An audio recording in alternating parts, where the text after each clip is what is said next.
Hello, I'm Jane King at the NASDAQ market side. It's time for Markets with Maddie Greenspan. Now, Maddie, first, Bitcoin jumps, then the altcoins follow. What's going on?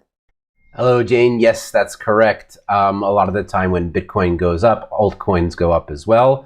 There is a very high correlation among the different cryptocurrencies.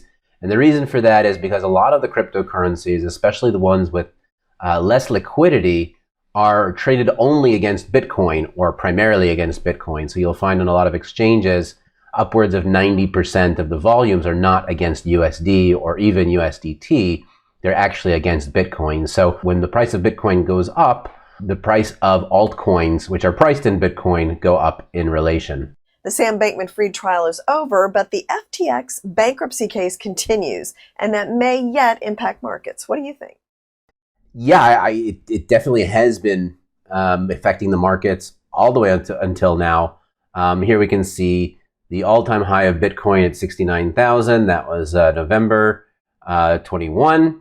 And I think the bear market really started over here with the collapse of Terra Luna. Three Arrows Capital followed shortly after. And if we zoom in over here, we can see the fall of FTX. This is when CZ Binance came in and started tweeting that he was ready to sell the FTX token. And then the bottom came in really when FTX declared bankruptcy. But if you'll notice over here, this is the day that Sam Bankman-Fried got arrested.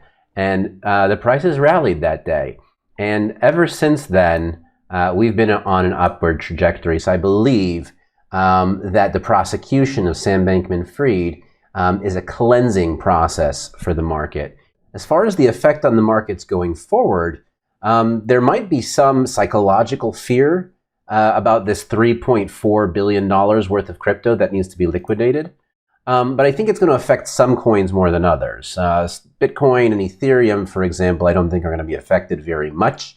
But some of these smaller tokens that FTX was holding and now need to be sold in order to satisfy the creditors, they could have an impact. The one bright thing over here, even for those coins, is that the court has allowed the liquidators to sell off in weekly batches. So it's not going to hit the market all at once. So, in short, the larger coins, that should be easily absorbed given the daily volumes that we're seeing in crypto and given the bullish sentiment.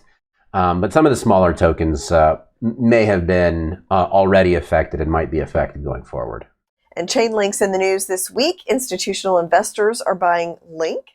Indeed they are, yeah. At least they're buying a lot more than they have available to them. Basically, the way that the Grayscale Chainlink Trust works is that it holds an amount of Link inside of that trust, and then investors are able to buy shares based on the number of Link that are there. So, as we've seen by this Froggy's tweet over here, each share has about 0.93 Link in it and is currently going for $39 a share, whereas that Link on the market is currently less than $15. So that means that those institutional investors are willing to pay a much higher premium to get Link through that trust because it's the only trust that's available to some institutional investors. Of course, this issue could be resolved completely if there were some sort of a Chainlink spot ETF that institutional investors could invest in. However, being that the SEC hasn't even approved a Bitcoin spot ETF, I don't think we're going to see a Chainlink one anytime soon. However, according to recent filings, we can see that Ethereum might be on the track to getting a spot ETF as well. Once Bitcoins is approved, of course. I believe that BlackRock is now queuing up their own Bitcoin ETF. Institutional investors missed the party in 2017. They caught the party. They were the party in 2021. And I believe that they're going to be the fly on the elephant's back in this next bull run. This next bull run, I believe, within the next few months, we will see nation states adopting Bitcoin and adding Bitcoin to their balance sheet. So this is something to look forward to from my perspective. Have a wonderful day. Thanks so much, Maddie. We always enjoy hearing your opinions. Join us next week for another look at Markets with Maddie.